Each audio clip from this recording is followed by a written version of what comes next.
Il est important que nous sachions comment nous approcher de Dieu et comprendre les choses qui sont différentes. Lorsque Dieu garde le silence, est-ce le silence de l'amour qui met l'âme à l'épreuve pour développer la foi, ou bien le silence de réprobation au sujet de quelques décisions en dehors de sa volonté? Le racheté doit chercher à discerner ce qui a intercepté sa communion avec le Seigneur, qu'il se jette aux pieds du bien-aimé pour essayer de comprendre sa pensée. Il peut toujours s'approcher de Dieu dans une pleine assurance par le sang répandu sur le propitiatoire. Il est toujours reçu à cause du bien-aimé. Se mettant au bénéfice du sang répandu que le racheté se donne à nouveau, et avec la simplicité d'un petit enfant, qu'il remette sa voix au Seigneur pour que lui soit révélée la cause de sa souffrance. Si le silence est voulu de Dieu pour qu'il soit mis à l'épreuve, qu'il demande d'être gardé dans la volonté divine. Ayant ainsi remis nos voix à l'Éternel, nous pouvons nous reposer et l'attendre patiemment. Dans l'œuvre de rénovation, la pensée doit être renouvelée aussi bien que le cœur. L'entendement doit être purifié des idées, des façons de penser, de la sagesse de l'homme naturel, 1 Corinthiens 2,14, aussi bien que de ses péchés. Seulement ainsi, le Seigneur peut mettre sa loi dans le cœur et transformer par le renouvellement de la pensée, afin de faire discerner quelle est la volonté de Dieu. Romains 12,2. Frères, ne soyez pas des enfants sous le rapport du jugement, mais pour la malice, soyez enfants, et à l'égard du jugement, soyez des hommes faits. 1 Corinthiens 14,20.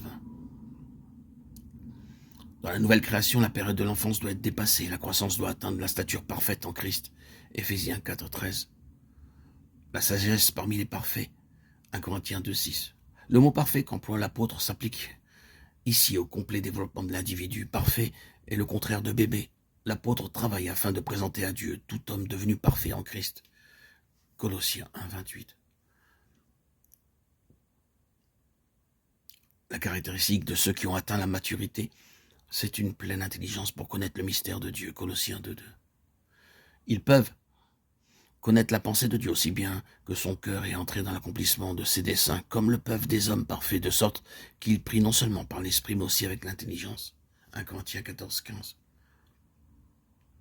L'intelligence renouvelée est tout d'abord une intelligence saine. Ce n'est pas un esprit de timidité que Dieu nous a donné, mais un esprit de force, d'amour et de sagesse. De Timothée 1,7. Soyez donc sages et sobres pour vaquer à la prière. 1 Pierre 4,7. Ce ne sont plus les sentiments qui dirigent la vie, mais l'intelligence appuyée sur Dieu rend capable de marcher par la foi, en discernant ce qui est droit d'abord, d'après les principes, aussi bien qu'avec le cœur. Une intelligence saine ne donne plus une importance excessive aux expériences glorieuses. Elle n'a plus besoin de voix, de signes, d'impressions pour être guidée, car elle discerne avec toujours plus de netteté la ligne de démarcation entre le bien et le mal. Elle choisit immédiatement la voie de l'obéissance, quoi qu'il puisse lui en coûter. Il n'est plus nécessaire qu'on lui présente des raisonnements, qu'on la pousse, qu'on fasse miroiter la récompense, qu'on fasse appel aux sentiments. Elle ne songe plus à peser les conséquences possibles pour ses décisions, à faire ce qui est droit.